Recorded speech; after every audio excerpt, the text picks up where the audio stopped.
नमस्ते दोस्तों, मनमोहक हिंदी कहानियाँ चैनल में आप सभी का स्वागत है। आज की हमारी कहानी है भावनात्मक सुरक्षा। आपको हमारी कहानी पसंद आती है तो वीडियो को लाइक, शेयर एंड चैनल को सब्सक्राइब जरूर कीजिएगा। योगेश आज भी अनमना सा था।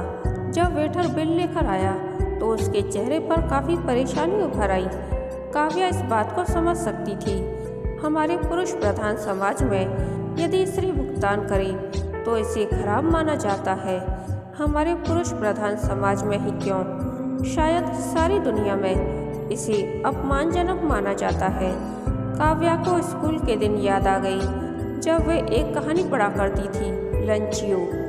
इसमें एक 40 वर्षीय महिला लेखक विलियम सोमरसेट की दीवानी थी। वह लेखक से एक बड़े रेस्टोरेंट में मिलने की इच्छा व्यक्त करती है। रेस्टोरेंट में दोनों लंच के लिए पहुंचते हैं। विलियम को बिल की चिंता होती है क्योंकि महिला के द्वारा बिल का भुगतान किया जाना अपमानजनक होता और विलियम के पास ज़्यादा पैसे नहीं थे। महिला काफ़ी महंगी खाने पीने की चीज़ें मंगवाती जाती है और विलियम का दिल धड़कता रहता है। अंत में स्थिति यह होती है कि उसके पास टिप देने को बहुत कम रकम बचती है और अगले कुछ दिनों के लिए उसके पास कुछ भी नहीं बचता है। यद्यपि यह कहानी हास्य का पुट लिए हुए थी, पर यह संदेश तो था ही उसमें कि पुरुष के होते महिला के द्वारा बिल का भुगतान करना या बिल शेयर करना ठीक नहीं माना जाता था। मगर योगेश उसके साथ ऐसा क्यों महसूस करता है, वह समझ नहीं पाती थी। आखिर वह उसका बॉयफ्रेंड था। कई वर्षों से दोनों साथ थे, सुख में भी और दुख में भी। यह ठीक है कि उसकी आमदनी कुछ कम थी, वैसे वह उम्र में भी उससे 2 वर्ष छोटा था और जॉब भी उसके बाद ही शुरू की थी। परंतु जब इसमें उसे कोई परेशानी नहीं थी तो आखिर योगेश क्यों इतना गंभीर हो जाता था छोटी छोटी बातों पर। योगेश का मूड देख काव्या ने इस बारे में बात करना मुनासिब नहीं समझा। इधर उधर की बातें करके उसने उससे विदा ली, पर यह बात उसे मतती रही। आज वे मित्र हैं, कल पति पत्नी होंगे। उस समय भी यदि योगेश इसी प्रकार व्यवहार करेगा तो क्या आसान होगी जीवन की यात्रा? क्या करे वह, कुछ समझ नहीं पा रही थी। कहीं योगेश के मन में हीन भावना न आती जाए और वह उसे छोड़कर चला न जाए। वह उसे बहुत चाहती थी और उसके साथ जीवन बिताना चाहती थी, पर उसके इस व्यवहार से उसके मन में आशंका होती थी कि कहीं यह रिश्ता दरक न जाए। कौन इस समस्या से उसे छुटकारा दिला सकता है? कई नाम उसके जेहन में आए जिनसे वह चर्चा करने पर विचार कर सकती थी, पर अधिकांश लोगों से बात करने में उसे संदेह था कि लोग उसकी खिल्ली न उड़ाएं। रही मन निज मन की व्यथा, मन में राखो गोए, सुनी अठिल इन्हें लोग सब बाट न लही न कोई। उसके जेहन में रहीमदास की पंक्तियां गूंज गईं। उसके मन में सुनील का ख्याल आया। वह उसका सहकर्मी था और बड़े ही सुलझे विचारों का था। उससे यह सलाह ली जा सकती है। ऑफिस में आधे घंटे का लंच होता है। वह सुनील के साथ लंच लेते हुए बात कर सकती थी। वह उसकी उलझन सुन हंसेगा नहीं और अपनी तरफ से सही सलाह भी देगा। दूसरे दिन ऑफिस पहुंचते ही उसने इंटरकॉम से सुनील का नंबर मिलाया। डिस्प्ले पर काव्या का नंबर देख सुनील ने रिसीवर उठाकर कहा, हाय काव्या। हाय, कैसे हो सुनील? काव्या ने पूछा। चकाचक, मस्ती, झकास, हमेशा की तरह सुनील का जवाब था। कितनी भी परेशानी में क्यों ना हो, उसका यही जवाब होता था। वह कहता भी था, स्थिति जो भी हो जवाब यही होना चाहिए। यदि रोने बैठ जाओगे तो कोई हाल भी नहीं पूछेगा। तुम कैसी हो? उसने पूछा। मैं ठीक हूँ, पर पूरी तरह नहीं, कुछ उलझन है। तुमसे निष्पक्ष सलाह चाहिए। काव्या ने कहा। सलाह? अरे, यह तो थोक के भाव कोई भी दे सकता है अपने देश में। सुनील ने हंसकर कहा, पर उपदेश कुशल बहुतेरे।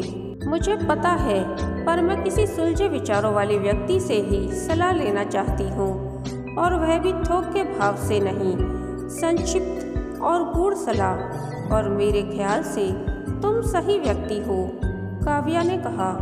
बड़ी खुशी हुई कि मुझे इस लायक समझा गया। फरमाइए, सुनील ने कहा। अभी नहीं, आज लंच तुम्हारे पास बैठकर करूँगी और उसी समय बात भी करूँगी। स्वागत है आपका। ठीक 1:30 बजे मिलते हैं, सुनील ने कहा।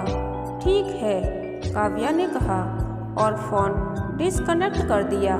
1:30 बजे काव्या सुनील के केबिन में टिफ़िन बॉक्स लेकर पहुंची।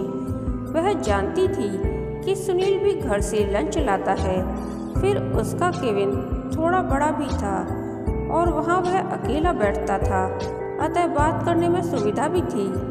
दोनों ने एक दूसरे के टिफ़िन बॉक्स से खाद्य सामग्री मिल बांट कर खाई और फिर हाथ धोकर दोनों बातचीत करने बैठ गए। क्या बात है? सुनील ने पूछा। योगेश को तो तुम जानते हो? हाँ, तुम्हारा दोस्त से ज़्यादा कुछ होने वाला जीवन साथी। मामला क्या है? वह मुझसे 2 वर्ष छोटा है, जॉब मेरे बाद शुरू की है, मेहनती भी बहुत ज़्यादा नहीं है, थोड़ा कम व्यवहारिक भी है, अतः वेतन कम पाता है। स्वाभाविक है, हम कहीं साथ होते हैं तो ज़्यादातर खर्च मैं ही करती हूँ। मुझे कोई आपत्ति भी नहीं है, पर वह इसे अपमानजनक मानता है। मैं उसे खोना नहीं चाहती, मैं क्या करूँ? काव्या ने एक ही सांस में अपनी बात रख दी। मामला पेचीदा है, सुनील ने कहा और फिर सोच में डूब गया।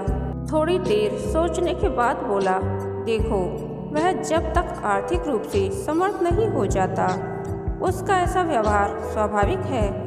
आखिर वर्षों से जड़ जमाए पितृसत्तात्मक व्यवस्था का हिस्सा है वह। दूसरा उपाय यह है कि वह भावनात्मक रूप से सुरक्षित महसूस करे। आर्थिक रूप से समर्थ तो वह अपनी मेहनत और लगन से हो ही सकता है, इसमें तुम ज़्यादा कुछ नहीं कर सकती। हाँ, भावनात्मक सुरक्षा तुम उसे दे सकती हो। तुम उससे बात करती रहो और बताओ कि तुम ज़्यादा क्यों कमाती हो। पहली बात, तुम उससे पहले से जॉब कर रही हो। दूसरा, तुम काफ़ी मेहनत करती हो। तुम उसके साथ लगातार बात करती रहो और उसे समझती रहो। उसे बताओ कि ज़माना बदल रहा है, अब पति पत्नी साथ साथ काम कर रहे हैं, घर का भी बाहर का भी। अब संयुक्त परिवारों का समय नहीं रहा जब महिलाओं को घर के अंदर और पुरुषों को घर के बाहर काम करना होता था। अब वह समय नहीं रहा जब घर में कई महिलाएं होती थीं और कई पुरुष होते थे। महिलाएं आपस में काम बांटती थीं और पुरुष आपस के। अब परिवार में पति पत्नी और बच्चे होते हैं। पति पत्नी को ही मिलकर परिवार चलाना होता है। कोई बड़ा नहीं, कोई छोटा नहीं होता। दोनों बराबर होते हैं और अपनी क्षमता के अनुसार कमाते हैं और घर का काम करते हैं। उसे बताओ कि तुम्हें उसकी कम आमदनी से कोई परेशानी नहीं है। ठीक कह रही हो, मैं उससे बात करूँगी। थैंक यू, काव्या ने कहा और टिफ़िन बॉक्स लेकर अपने केबिन में वापस आ गई। अगली बार जब काव्या योगेश से मिली तो उसने कहा, एक बुरी खबर सुनानी है। क्या? योगेश चौंका। हो सकता है मेरी जॉब चली जाए और मुझे कहीं अभी से आधी सैलरी पर काम करना पड़े। कहीं तुम मेरा साथ छोड़ तो नहीं दोगे? कैसी बात करती हो? क्या मैं तुम्हारे साथ तुम्हारी सैलरी के लिए जुड़ा हूँ? मैं प्यार करता हूँ तुमसे। आधी सैलरी तो छोड़ो, बगैर सैलरी के भी रहोगी तो हम मिलजुल कर गुजारा कर लेंगे। अभी मेरी सैलरी कम है तो क्या तुम मुझे छोड़कर चली गई? योगेश ने कहा, नहीं, और कभी जाऊंगा भी नहीं। पर तुम कभी कभी ऐसा व्यवहार क्यों करते हो जब कभी मैं बिल का भुगतान करती हूँ? काव्या ने कहा। वह योगेश कुछ बोल नहीं पाया। शायद उसे पता भी नहीं था कि उसकी प्रतिक्रिया से काव्या वाकिफ है। देखो योगेश, जिंदगी में कभी मैं ज़्यादा कमाऊंगी, कभी तुम ज़्यादा कमाओगे, इससे कोई फर्क नहीं पड़ना चाहिए। अब मैं और तुम हम बनने वाले हैं। इन छोटी छोटी बातों को बीच में मत आने दिया करो। योगेश के चेहरे पर अनिश्चितता के भाव थे। शायद वह पूरी तरह सहमत नहीं हो पा रहा था। बाद में भी योगेश का व्यवहार वैसा ही बना रहा। स्थिति तब और बुरी हो गई जब लॉकडाउन के चलते पहले तो उसे वर्क फ्रॉम होम का ऑर्डर दिया गया और बाद में उसे जॉब से ही हटा दिया गया। योगेश कोशिश करता रह गया कहीं काम पाने की, पर सफल नहीं हो पाया। धीरे धीरे वह निराशा की गर्त में डूबता चला गया। अब उसे काव्या से बार बार पैसे लेने पड़े। इस शहर में उसका और कोई ऐसा नहीं था जिससे वह सहायता ले पाता, और घर वाले तो उस पर ही आश्रित थे। उनसे वह कुछ मांग नहीं सकता था। कोड़ में खाज की तरह वह कोरोना से संक्रमित हो गया, वह भी तब जब सब कुछ सुधरता नजर आ रहा था। एक कंपनी से उसकी बात भी हो गई थी और बहुत बढ़िया पैकेज पर उसे जॉब मिल रही थी। पहले तो हल्का बुखार ही था, पर जब उसे सांस लेने में तकलीफ होने लगी तो अस्पताल जाने के अलावा कोई चारा नहीं था। उसने काव्या को बताया कि वह अस्पताल जाने वाला है, तो काव्या उसके पास आ गई। इस बीमारी में पास नहीं आते काव्या, दूर ही खड़ी रहो और वापस जाओ। दरवाजा खोलने के साथ ही उसने कहा, पूरी सावधानी के साथ आई हूँ योगेश। यह देखो मास्क, सैनिटाइजर मेरे बैग में हमेशा रहते हैं, तो मैं अस्पताल में एडमिट करवा कर वापस जाऊंगी तो स्नान कर लूँगी। काव्या ने कहा, मेरे कारण तुम भी संक्रमित हो जाओगी। योगेश ने थोड़ी नाराजगी से कहा, बीमारी कोई भी हो, अपने तो अपने के काम आएंगे। पूरी सावधानी बरतूंगी। अगर फिर भी संक्रमित होना होगा तो हो जाऊंगी, पर तुम्हें अकेले कैसे छोड़ दूं?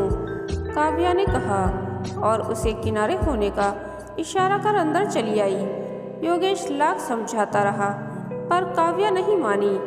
उसे लेकर अस्पताल गई। डॉक्टर ने चेक कर कहा, शारीरिक से ज़्यादा मानसिक परेशानी है आपकी, बहुत ही मामूली संक्रमण है। अस्पताल में भर्ती होने की आवश्यकता नहीं है। घर पर ही क्वारंटाइन रहें और जो दवाएं लिख रहा हूँ उन्हें लेते रहें। जो एक्सरसाइज बता रहा हूँ वे करते रहें। समय समय पर भाप लेते रहें। काव्या कुछ दिनों के लिए योगेश के ही फ्लैट में आ गई। उसने उसका पूरा ख्याल रखा। समय पर खाना पानी देना, दवा देना, भाप देने की व्यवस्था आदि सब कुछ, और साथ ही घर से ही कंपनी का काम भी करती रही। योगेश कुछ ही सप्ताह में पूरी तरह स्वस्थ हो गया। धीरे धीरे बात उसकी समझ में आ गई कि साथी का क्या मतलब होता है। अब उसे जॉब भी मिल गई। अब उसे इस बात से फर्क नहीं पड़ता था कि बिल का भुगतान काव्या करती है या वह। काव्या की निस्वार्थ सेवा ने उसके मन में भावनात्मक सुरक्षा भर दी थी, और अब वे दोनों सुखी दाम्पत्य जीवन के पथ पर चलने के लिए तैयार थे। कहानी के अंत तक बने रहने के लिए धन्यवाद। यह कहानी आपको कैसी लगी प्लीज़ कमेंट करके बताइए।